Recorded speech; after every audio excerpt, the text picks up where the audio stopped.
My name is Afanis Mwanyike, and I'm one of the Destiny Kids parents.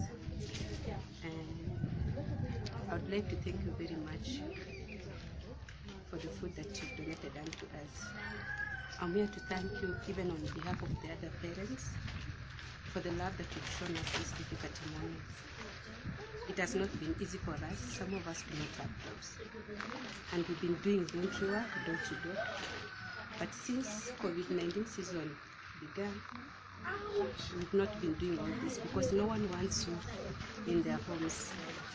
They believe that we are the one going to infect them with the virus. So they've locked their doors on us. We've not been having something to eat. But we thank you very much because you accepted God to use you to be the one to come and feed us in this desert. Thank you very much for your blessing. Thank you very much for your help. We just pray that may God bless the work of your hands. May God bless everything that you put your hands on.